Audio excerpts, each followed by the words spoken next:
It's like a heat wave burning in your heart. It's the Stick to Wrestling podcast. I want to thank Martha and the Vandellas for performing a song about their favorite podcast, Stick to Wrestling.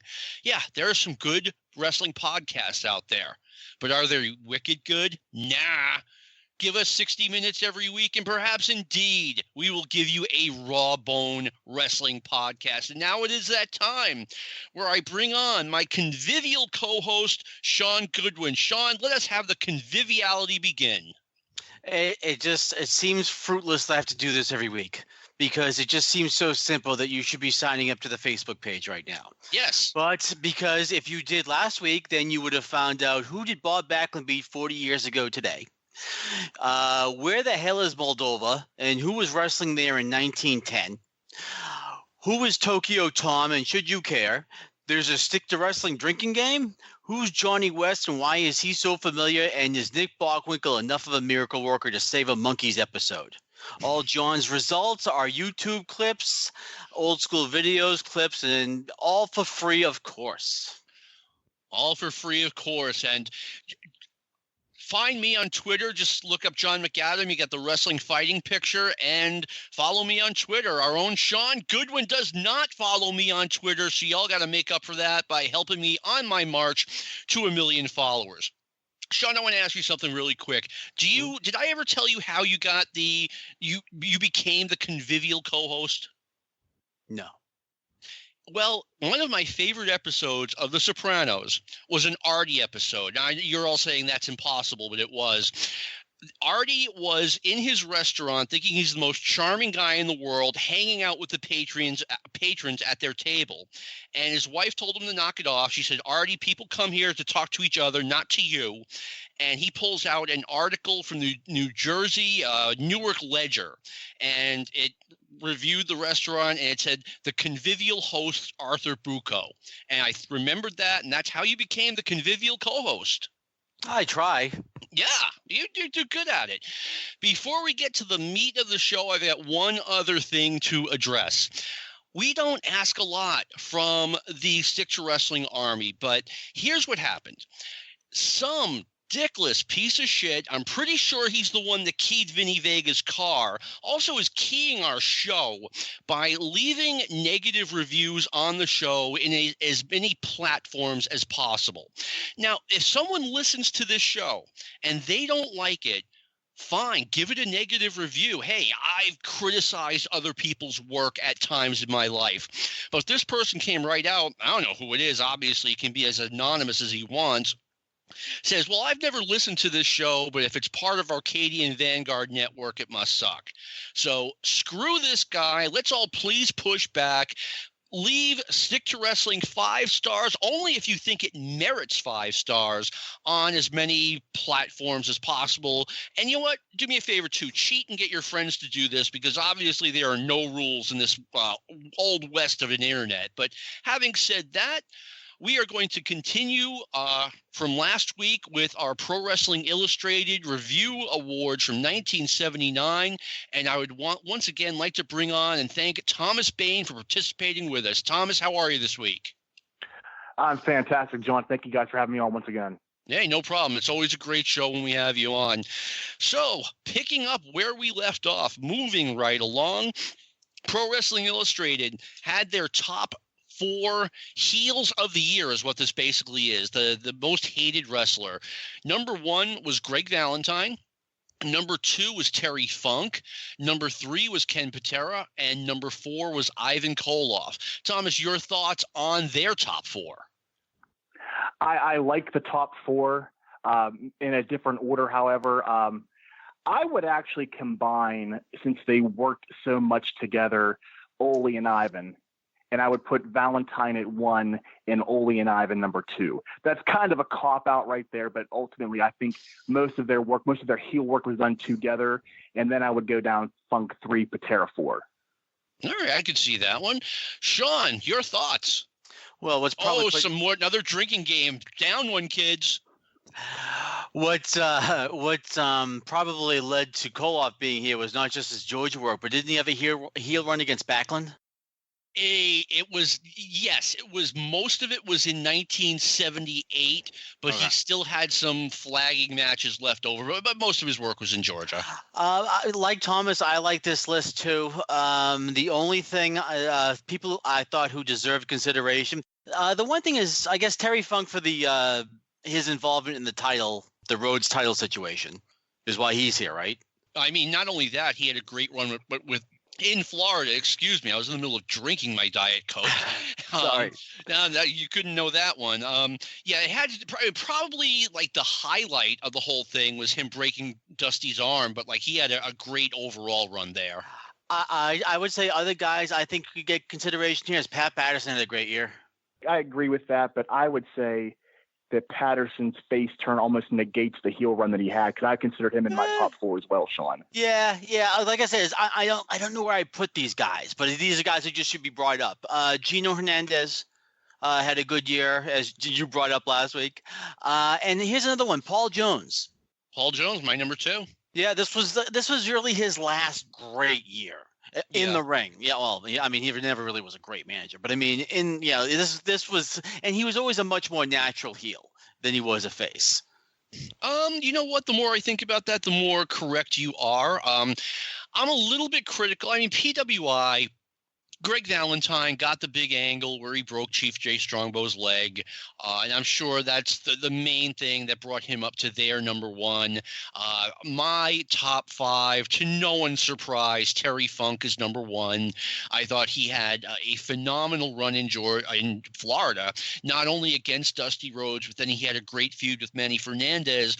And I mentioned this in the past show, Manny Fernandez, I'd never heard of him before his Florida run, and I bought all of the magazines. And I think Terry deserves a lot of credit for getting Manny Fernandez's career on track and running. Number 2, as I said earlier, Paul Jones. The heel turn, I know, the actual turn took place at the end of 1978, but 79 is when it really got rolling with his tag team with Baron von Raschke.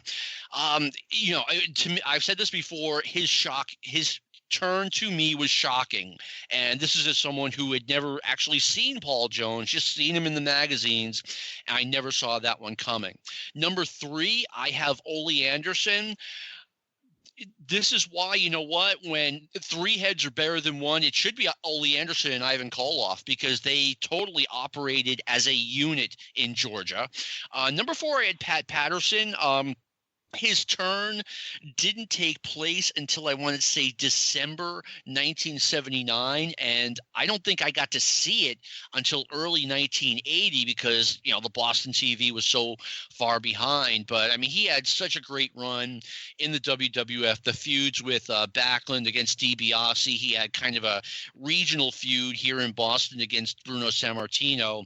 And number 5, he had the great run against Backlund. He broke Strongbow's leg, Greg Valentine. And I agree, Gino Hernandez definitely deserves at least a mention here. But now my problem with Ole is, does his face turn, as Thomas said about Pat appropriately, does his face turn negate some of his, because Ivan was a heel the whole time. Does his face turn at the end to set up the 80 turn against Dusty negate some of his heelness? Do either of you know, like, when that turn took place? Not exact date, but like month or around there? I don't know off the top of my head. I'm ashamed. I originally thought it was into 1980, but I could be wrong. I'm going to promise you it had to be before Thanksgiving, because I think that was the split that caused the tag team tournament that year. You're right, because Alexis Smirnoff and Ivan became the tag champs, and then Ole and Thunderbolt became a tag team. So that is right. All right. So yeah, you're probably looking at October, maybe November, early November. And you know what? If the Apter magazines are aware of a babyface turn, they automatically eliminate that guy. So maybe Patterson and Ole are eliminated by Apter mag rules. So, I mean, but he did have a great run, especially that was just a very, on paper it looks weird, but it worked. Yeah, that team. Yeah, no, I mean, and they've teamed up regularly for even a while after that. They were in Mid-Atlantic in '81, raising some heck together. All right, the Comeback of the Year award. Now, the PWA Comeback of the Year award, given yearly since 1992, recognizes the most impressive comeback by a professional wrestler during that year. Sting and Jeff Hardy have won this award a record 3 times each, but it did not exist in 1979. Thomas, who do you think should have been Comeback of the Year in 1979? Oh, goodness gracious. I'm trying to, put me on the spot here. Looking at it from the perspective, maybe you go outside of the box, maybe because you look at Comeback almost kind of like a quasi Inspirational Wrestler of the Year award. Good point. So you almost have to put it as a baby face because that's how it always is. So maybe you think outside the box here. Maybe you look at someone who hasn't wrestled a lot in the States. Maybe, I mean, the common sense tells you it's a health setback or an injury. But you look at guys that kind of bounce around territories, with guys like, Ernie Ladd, Stan Hansen. It's really kind of a hodgepodge of how you want to look at it for that. I mean, frankly speaking, it would never get a vote. But I mean, every time if Andre the Giant, took 6 months off of the territory from the WWF and then came back and headlined, isn't that a comeback to some regards? So. I mean, sort of. Andre, it never felt like he was gone. As someone who grew up watching, WWF wrestling at this point, it never felt like Andre ever went away for an extended period of time. That could just be my perspective, and it could be incorrect. So we're going into PWI rules, right? Yeah, except we're not sure what they are. I kind of went with like, I mean, each to his own. You can do it. Either of you could do it either way you want. I kind of went with like MLB. Like, if you were gone for a couple of years or were injured or just had a couple of bad years, no. You're in. I'll tell you exactly who would get this. Basically, it depends on who Bill Apter feels like, whose ass he feels like kissing more, Vince's or Jim Barnett's. But this is either going to Ole or going to Pat Patterson because they've seen the light. Oh, that's a good point. Wow. That is a good one. Yeah. I'm trying to think of who else saw the light. Blackjack Mulligan, Ric Flair. I mean, Mid-Atlantic, half that territory turned. I mean, this is part of the reason I had Paul Jones so high on my heel list because that was a very, I know it was kind of right at the beginning of the year, but that was high profiled. Okay. Well, I'll tell you what. I will give you mine. And Sean is not on a phone, so he can't hang up on me because he's going to go nuts over at least one of these. Okay. Number one, Terry Funk was like, from the time he lost the NWA title to Harley Race in 1977, February 1977, he had not done anything significant in the wrestling business. This was a huge comeback from my perspective. I mean, he went off and did a movie. He was doing Japan. I don't think he really did anything in any of the major territories. Like maybe he made an appearance in Georgia, but I checked, he hadn't been in Florida for a long time. So he gets my number one. Number two, everyone take a deep breath. I can explain why Bulldog Brower is number two. I can explain.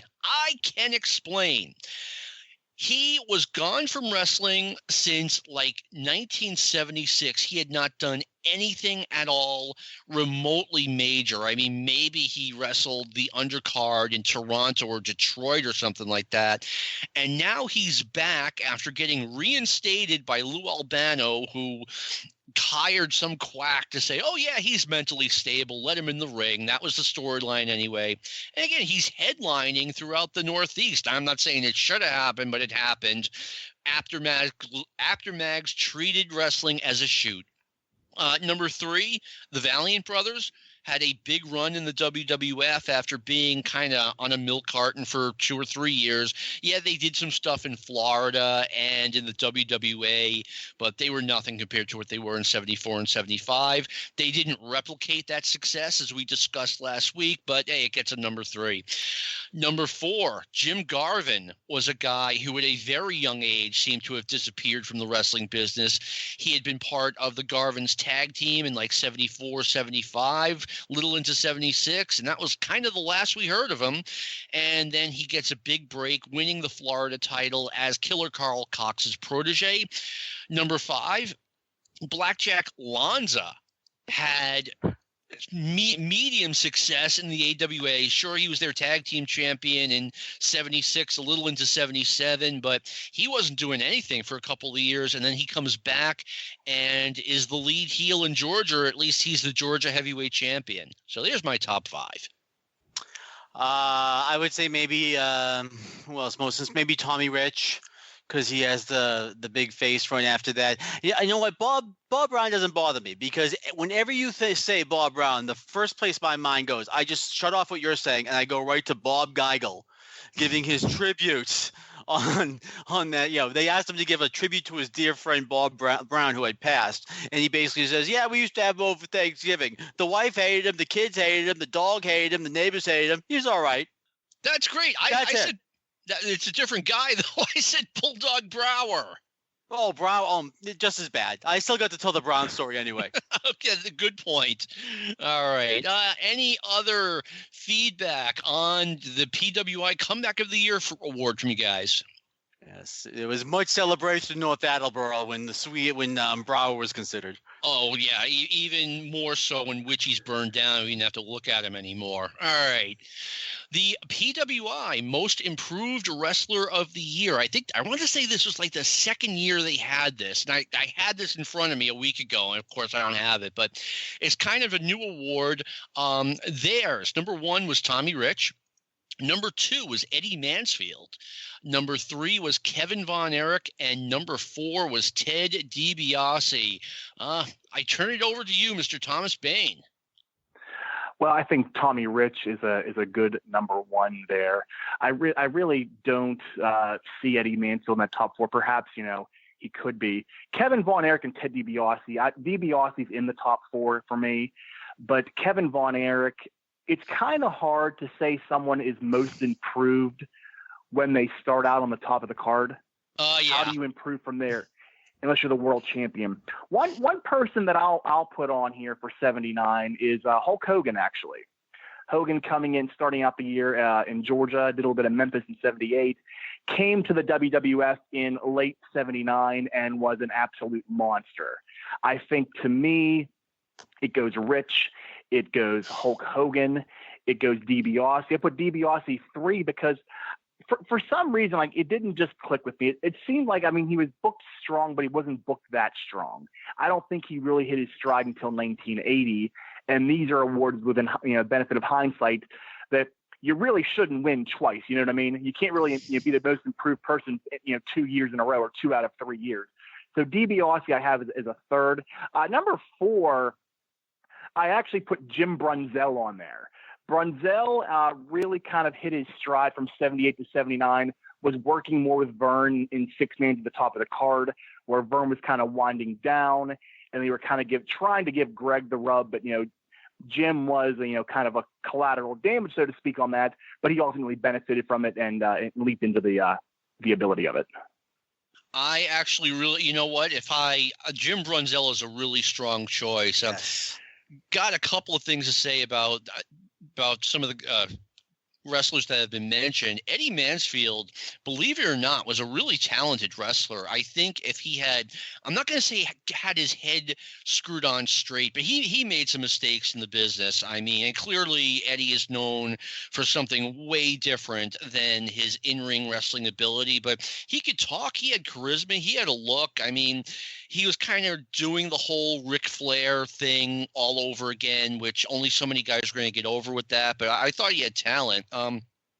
Hulk Hogan, that's a good call. I remember he debuted. I saw him on TV for the first time November 79. I had never seen him before in the magazines or anything, and just the reaction was, whoa, look at this guy. And obviously, well, if you saw his potential back then, you came out on top. Ted DiBiase, despite being North American champion, never really got a push in the WWF. He really never got more than Ted DiBiase or Steve Travis, a little bit more than Tony Gurria, but that's it. I mean, he came in as champion. He defended against middle of the card guys at best, and then he lost it to Patterson, and it really looked like he just had the belt to lose it to Patterson. But anyway, Sean, it's your turn to speak, sir. I agree with you on Ted. I love Ted, but this isn't for this category. This isn't a Ted year, I don't think. It's I would even say 78 is a better year for him in this category. Okay, whenever I'm a suspicious guy, and that was a lovely thing that you said about Eddie Mansfield. He's a poor man's Eric Embry. Okay, I mean, oh no, he is. I mean, come on. I haven't watched this guy. I don't see it. I have no idea what you guys are talking about. He should not. The second I saw his name here, I'm like, okay, is this like Bill's mole? I'm thinking this. Where's Manny Fernandez? And Jim Brunzell's a great pick. I forgot about him, and Hulk Hogan too. All three of those guys are there before Eddie Mansfield, and at two. I mean, my God. But yeah, I think Tommy Rich is the easy winner here. This was his year. This set up the World Championship coming up in '81. This was when he made the leap in Georgia. Okay. I mean, Eddie Mansfield, I disagree that he was underneath Eric Embry. I mean, I've seen plenty of footage of him. I think at this time he was in Los Angeles in '79. I think he was in Los Angeles. I know he was in Los Angeles and Texas. And like I said, I saw something in him. Now, maybe I was wrong. Obviously, at the end of the day, because he kept quitting promotions and bitching about things in general. I mean, you can't just quit a promotion with no notice over and over again and say, hey, I got blackballed. But yeah, and guess what? If he drew, he never would have been blackballed. No one ever gets blackballed when they draw. They only get blackballed when they don't draw. And I still think this must have been during your mescaline era when you were watching these highlights. Because I have no, I'm looking at a completely different guy. I didn't have that era, but anyway, did you share your top five, Sean? I would say Tommy Rich. Manny Fernandez has to be here. This was like a big Manny Fernandez. This was probably hit between this and 80, his two best years. He was fantastic all year long. And he came, he was never at this level. He was always kind of never at a sustained main event level like he was here. I would say Tommy. I would say Manny Fernandez. It was a good year for Kevin, I guess. But I would say Hulk Hogan and Jim Brunzell would fill out my list. All right. Yeah, it's the thing where when we talk about Kevin Von Erich, I mean, it's an Apter Mag rule. Just like get some of Fritz's guys in a category. Okay, this one works, no problem. I mean, that's what they did because as Thomas said, I mean, when it comes to push, nothing really improved in 1979. But anyway, mine, and I made these about 8 or 9 days ago. I have not changed them. Number one, I have Manny Fernandez. For all the reasons you guys have already explained, he went from kind of being nowhere to not the top guy in Florida. That was Dusty, no matter who held the Florida title. But he was definitely the number two babyface for a while. Number two, I went with Jimmy Snuka. Here's a guy who was in the AWA in the early mid-'80s, not getting any kind of a push. Then he got regulated to Dallas and then Portland. And in Portland for a while, it looked like his career was going to be, the big fish in a small pond. And when he came to Mid-Atlantic in late 1978 is when the star bloomed. He became tag team champions with Paul Orndorff. Then he turned heel and won the United States title, which in the NWA next to the World's Heavyweight Championship was the number one belt at this point.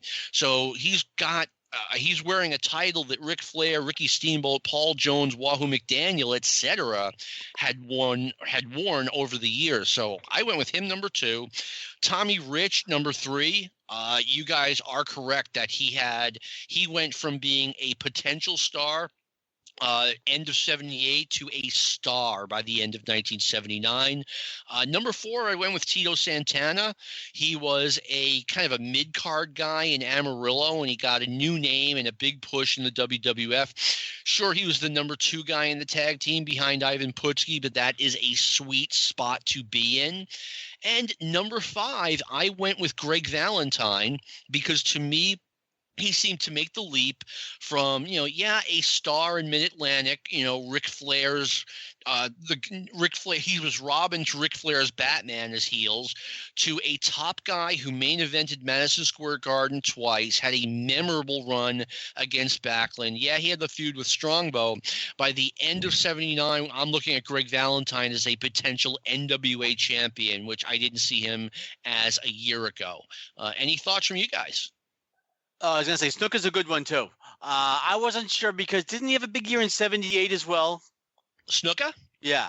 Probably the last 2 or 3 months of it. And even then, he was tag team champions with Paul Orndorff.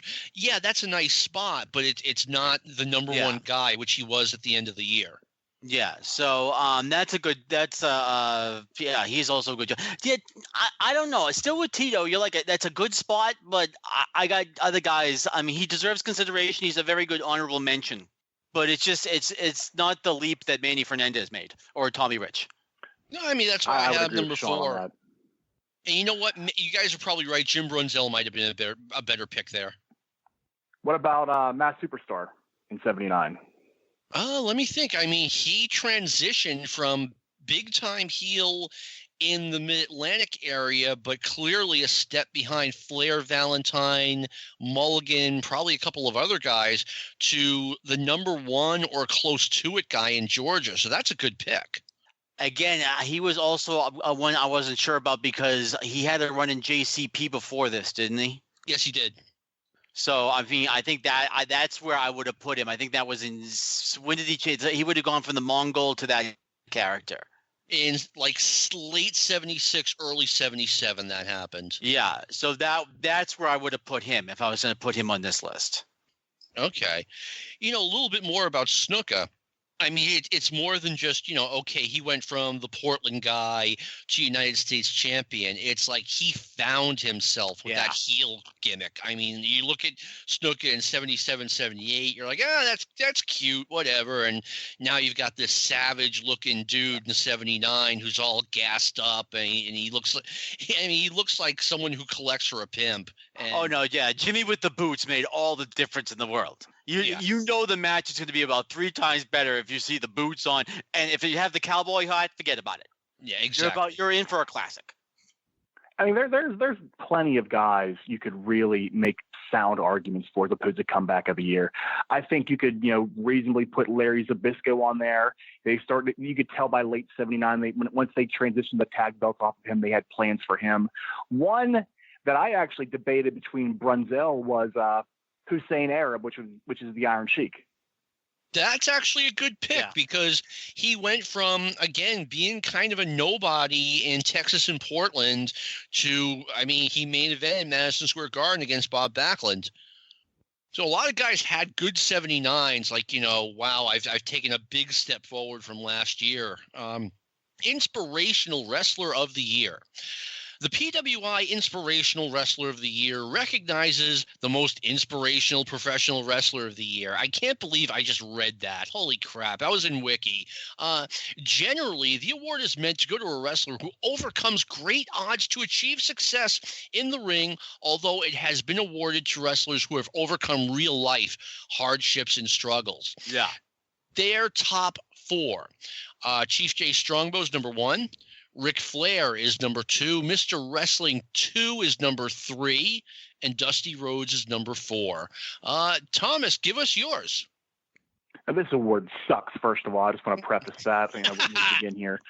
But really, I mean, those four are right there. I guess you put Backlund in there for being the ultra white meat baby face. You could put him on there. I don't know how you can. It kind of paints Strongbow into being a pussy, kind of having him being number one on here because he got injured in a match and he overcame adversity, yada yada yada, as opposed to Ric Flair who broke his back in a plane crash and turned face. I mean, come on now.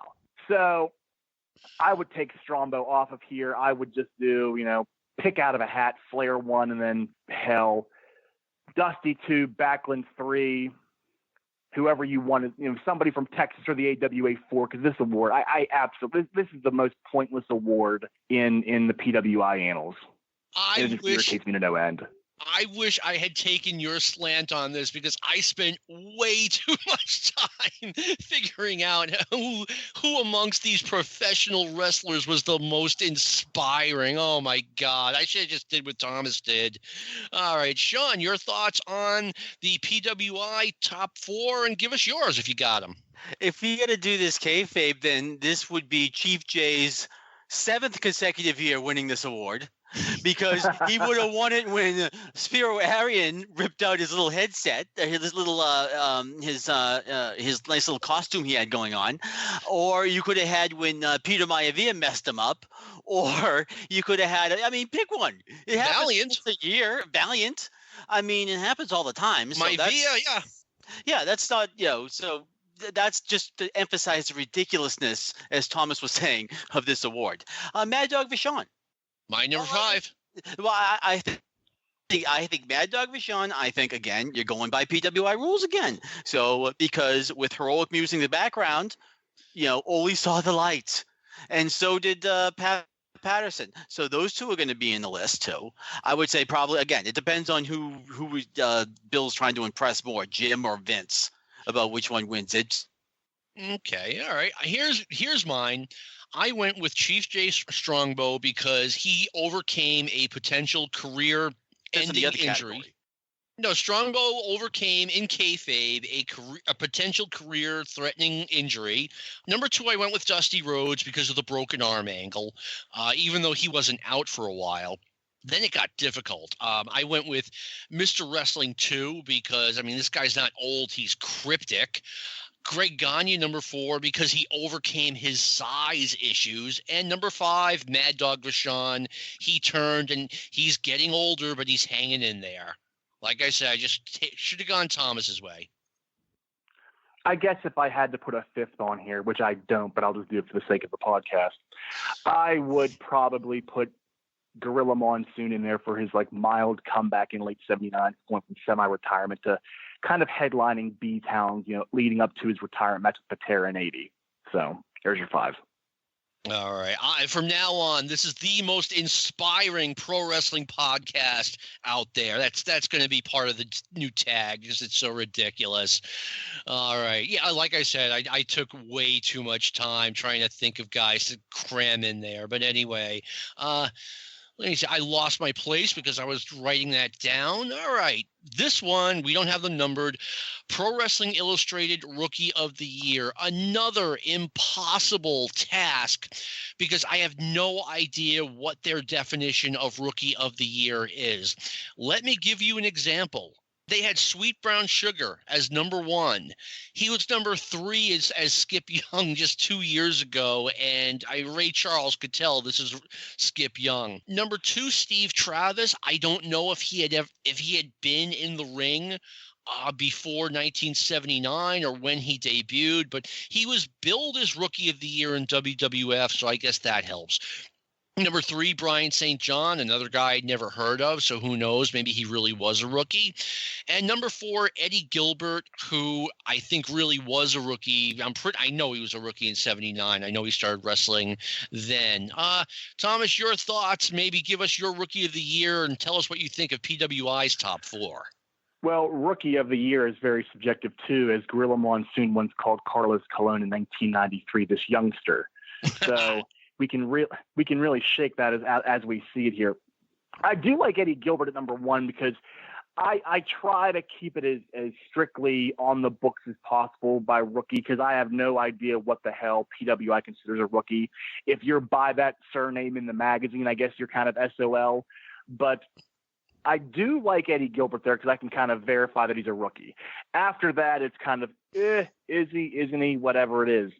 Are we going to go by just, WWF rookies? I mean, by their, what the company refers to them as? Because Steve Travis, I believe, wrestled, and someone will correct me on this, but I thought he wrestled in the Welsh territories, Memphis, something like that in '78, but I could be wrong on that. You are more than likely very right.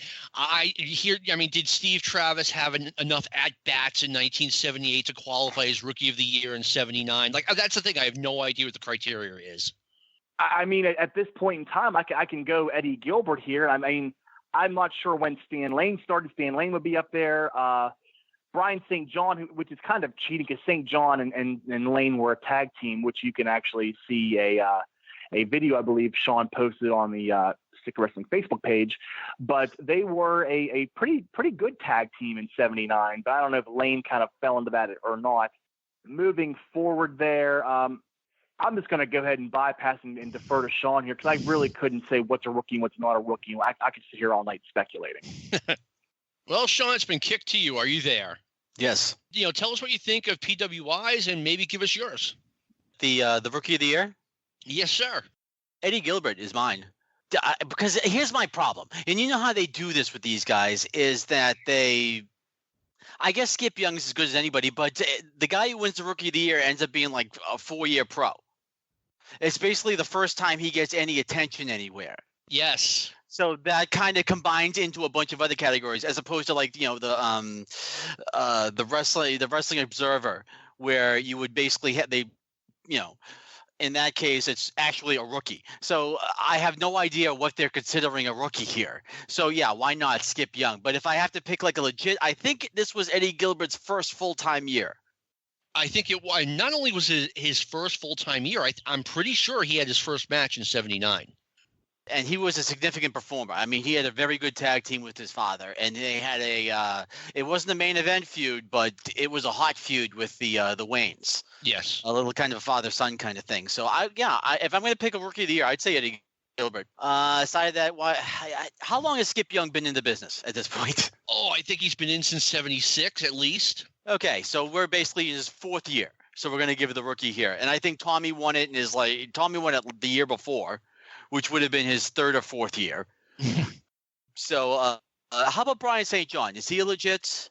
I think so. I mean, that's the thing. You can't go to sportsreference.com and find out exactly when these guys had their first match. And even if they had their first match, if you have 4 matches in 6 months, I mean, does that really count towards anything? Here's a good spot to put Tito, though, because I think he's only been using that name for a while, and he would have been new to most of the audience.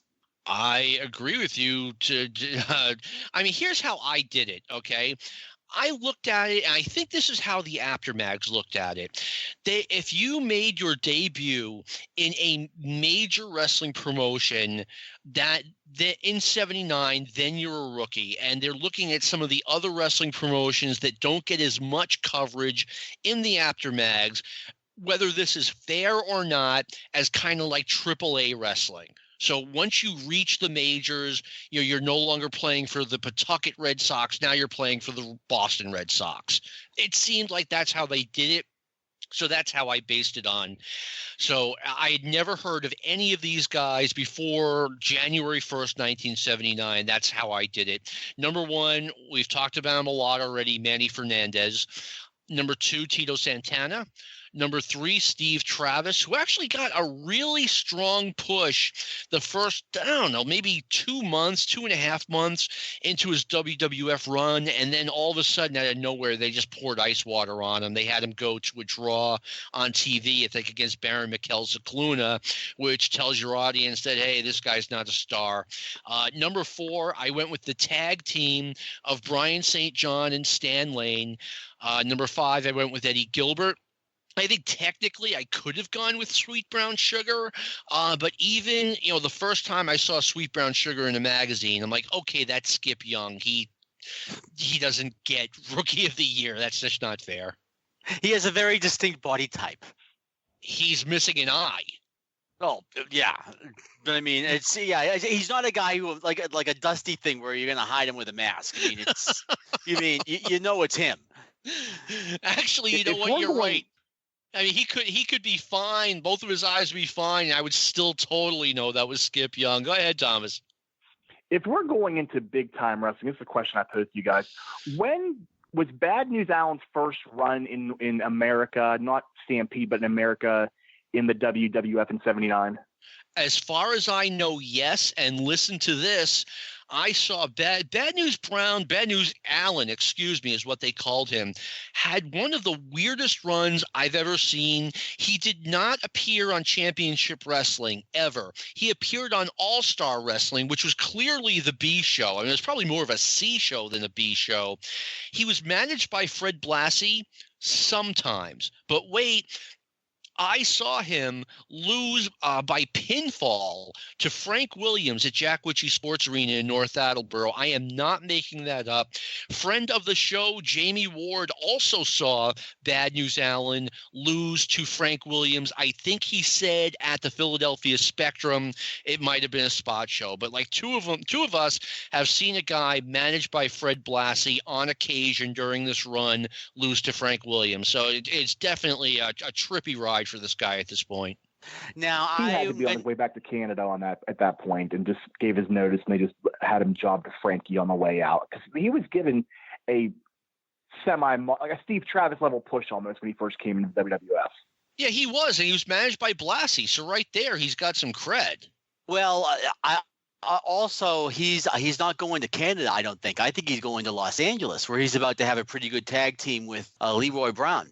Oh, that's right. I forgot about that. So that makes me wonder, since these jobs were involving Fred Blassie, if this is kind of a favor to Fred or something like that, on the way out for helping him out in L.A.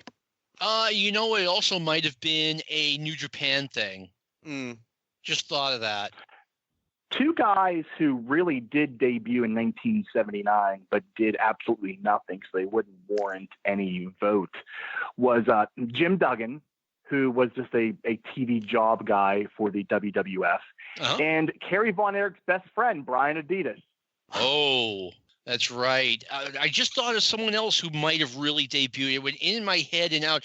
I think Barry Windham for real debuted in '79. Well, that sounds about right. I could be wrong. Yeah, it could have been like somewhere in the winter of '79. I mean, yeah, he was. You know what? The more I think about this, it had to be because he was putting up the ring in Amarillo and wrestling the same night, and this was before he went to Florida. So who knows? It could be '78. I just thought of that. But before we get off that, I have to tell a story from about 20 years ago. I get an email from Mrs. Bad News Alan Coage, or from Alan Coage's wife, and he's like, "You have tapes of my husband when he had hair?" And I was like, "Oh yeah, sure. Here, give me your address." So that was pretty cool.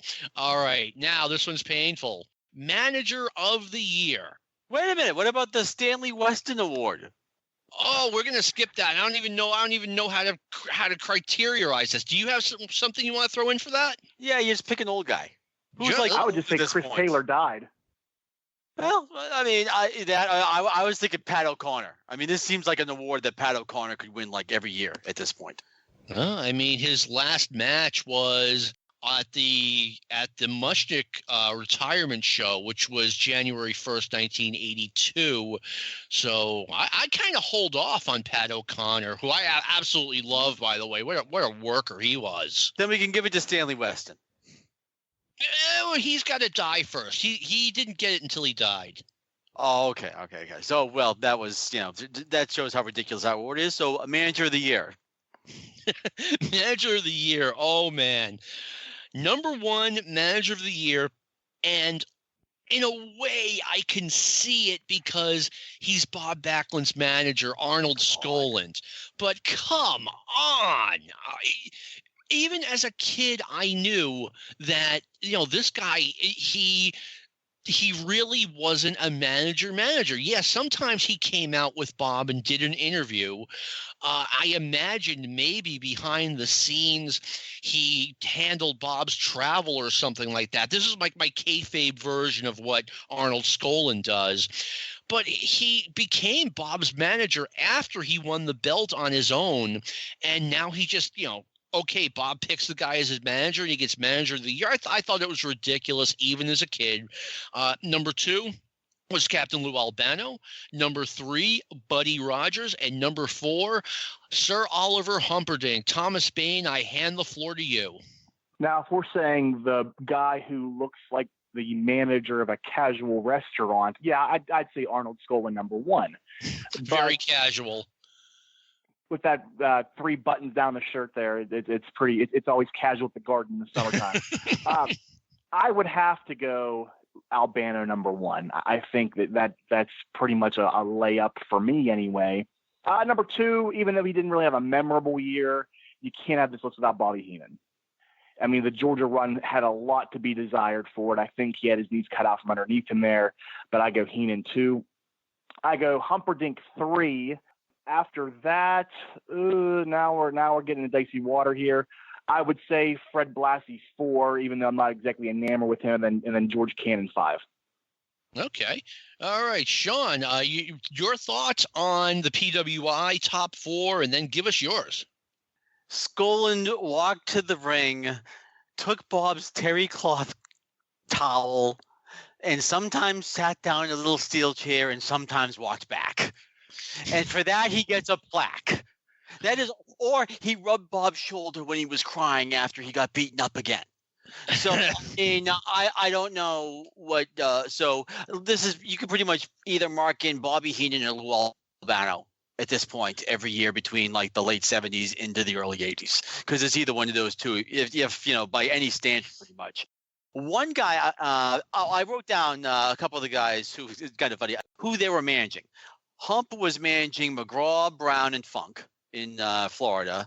Buddy, here's mine, Buddy Rogers, who had Snuka, Patera, Dewey Robertson, and Stud in JCP. Lou had the Valiant Brothers and the Samoans, and then Arnold, of course, had his one client operation in Bob Backlund. He sounds like the Don Corleone's lawyer. I just have one client. So I would say Rogers is my guy here because by these rules, and because he finally also you put him in consideration for comeback and inspirational too. But he pretty much came out of nowhere at this point. He'd been out of the business for how many years? Oh, like 15, I want to say. And everybody knew Buddy. I mean, it was just one of those names. It's like Babe Ruth in baseball. It just at that point in time, and the WWF wasn't afraid of using his name all the time as the first champion, even back then. So I'm surprised he didn't get more. But to me, he's the obvious winner. Skaaland, please. And why? What did Backlund do? He lost. He had the belt held up, didn't he? Not once again, if we're playing by Apter Mag rules, no, not this year, even though he lost the title to Antonio Inoki in Japan. And my understanding is he never won it back. Inoki just gave it back to him. This wasn't even like a great Bob year. I could understand giving it to him for like if you want to have him piggyback off of Bruno in 76. Fine, or 75. This wasn't even like a big Bob year. I mean, he had some good matches, stuff like that, but 80 was bigger, 78 was bigger, so I have no idea why he's here. Okay, well, I'll tell you what, I will give you mine. And by the way, have no fear, Stick to Wrestling fans. This is the last award we have to discuss, but I've got other topics in front of me. So you're not going to get cheated out of the last 12 minutes of this show.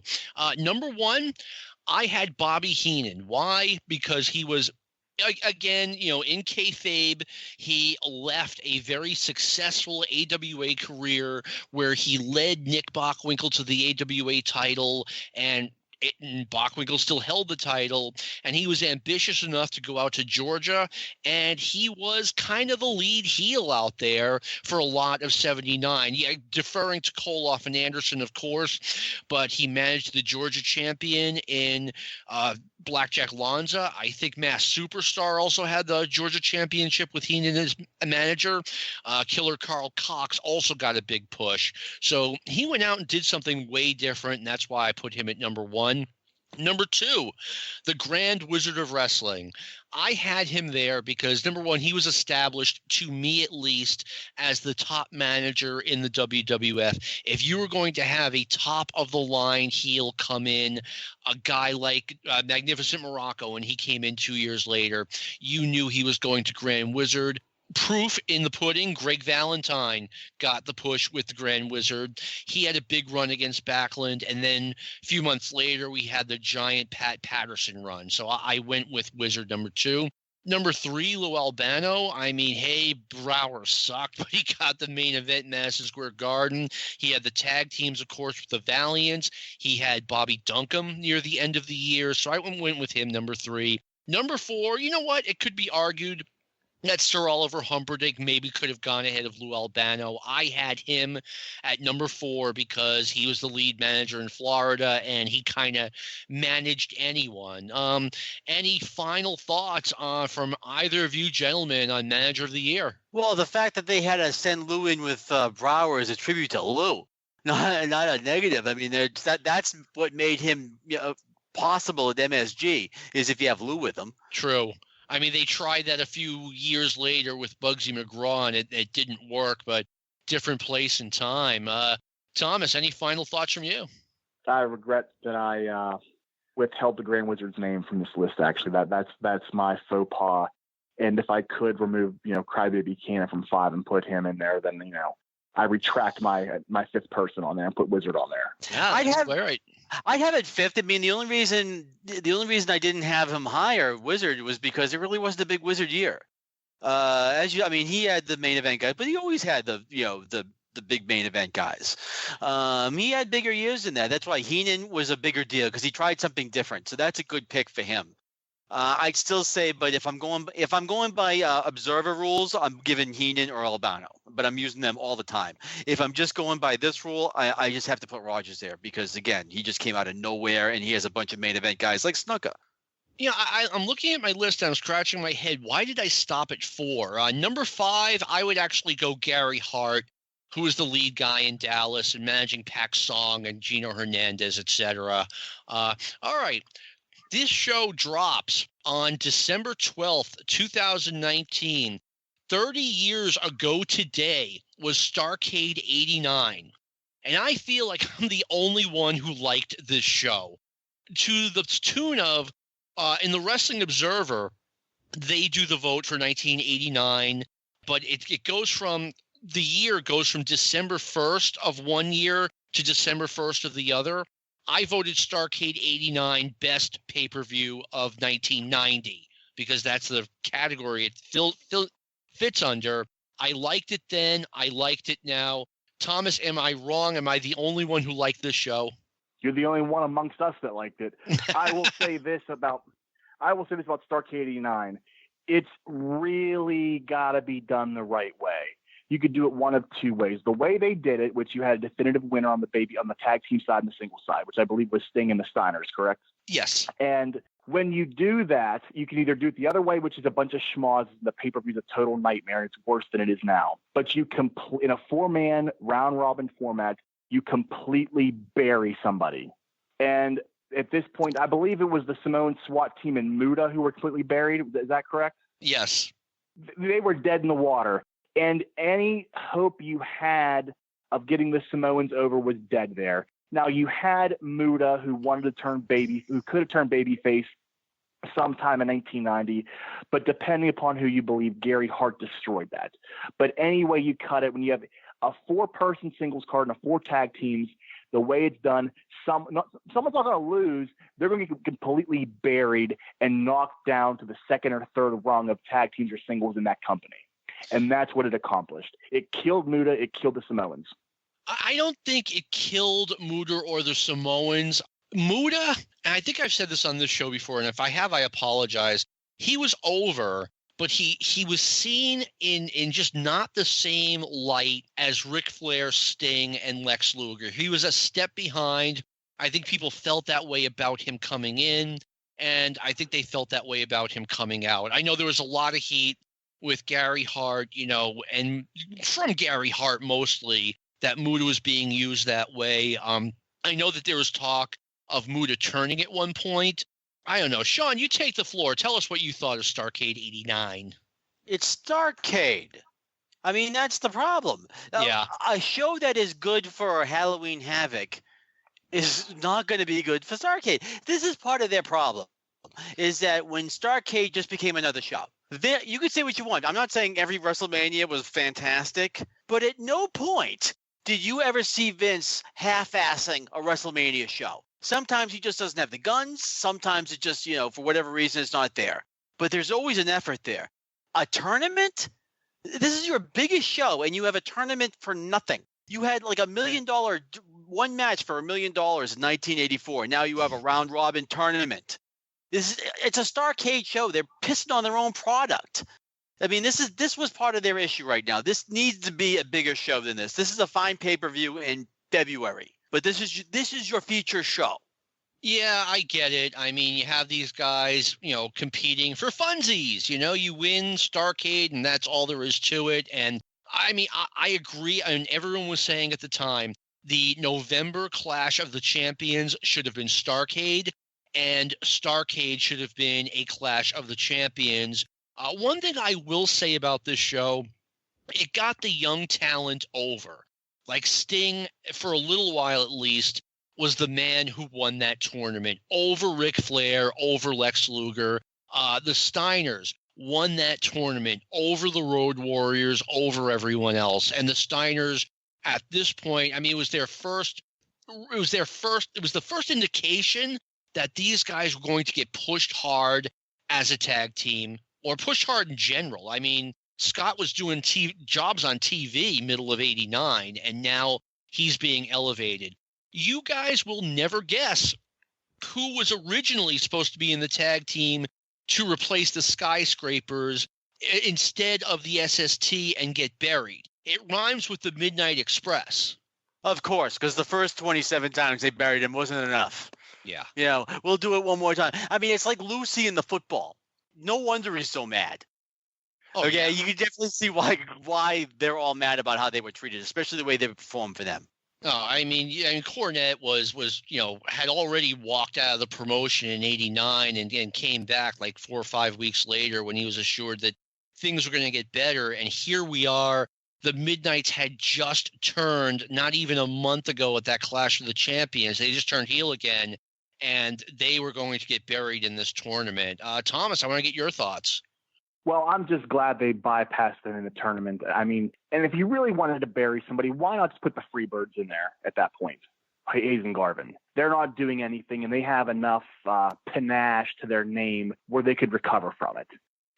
Burying the Samoans, which I still think they did, it did them no favors. I mean, they were gone, shortly thereafter. I believe they added the Samoan Savage sometime after that. But at the same time, it did him no favors. And I'm pretty sure, I mean, granted, Samu was, very flighty wherever he was throughout his career. And had they, at least held rank or, picked up a win over Doom or, the Steiners or the Road Warriors, does he stay? Probably not. But I'm sure, shooting him out the door, which is what they did at this point in time, didn't do the team any favors. No. And one thing, I mean, I absolutely loved the SST the year before when they were in world class. I was like, I was very happy when they got on the big stage and got to come to WCW. I thought they'd earned it. I didn't think they were ever used correctly. Number two, I mean, the Midnights weren't bypassed. I mean, they were going to use them in the tournament, and I forget exactly what Jim Cornette said or did to have them mercifully removed from the tournament, but it took some doing. But anyway, we're close to being out of time, but I want to touch upon one quick thing while I still have you guys. It's 12/12/2019 when this drops. Junkyard Dog would have turned 66 years old today. Thomas, share some thoughts on JYD. JYD was, when I grew up, I'm 36 now. JYD was one of the biggest stars in my world of wrestling, which, when I was a small child, which was WWF, living in the Northeast. And once, the 80s turned into the 90s, and he was still hanging around WCW as late as like 93, and just looked so bad I mean, thankfully for me, the development of the internet and WWE Network, yada, yada, yada, you can see a lot of JYD's early work in Mid-South, and you see what a big deal he really was. And to me, you can argue he's the person that put Bill Watts and Mid-South on the map permanently as a major player in wrestling. I think if you have to give it to one wrestler in that company, by no stretch of the imagination, that has to be put on JYD's back. Absolutely. I've said this before. I mean, I was getting Mid-South Wrestling on cable in early 1980 and seeing JYD, I'd never heard of him before, but I saw this guy and I saw a superstar. Sean, your thoughts on Junkyard Dog? You look up "it" in the dictionary and it has JYD right next to it. He just, even when he was in, you felt as a heel in Calgary.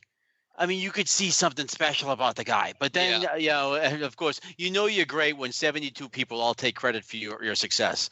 But so whoever's idea it was, they unleash him in Mid-South. They're smart enough to put a tag team partner with him because even then, he was fine. But, I mean, you don't want to expose him too much in 20-minute matches by himself. And the way they used it was perfect. And they just they played to his strengths, which was just that over. His promos were fine. Everything was fine, except it was him. And he just had this kind of magnetic thing about him that it's just impossible to explain. You can't teach it. Like everything, if you just try to pick one thing about him that was excellent, you can't find anything.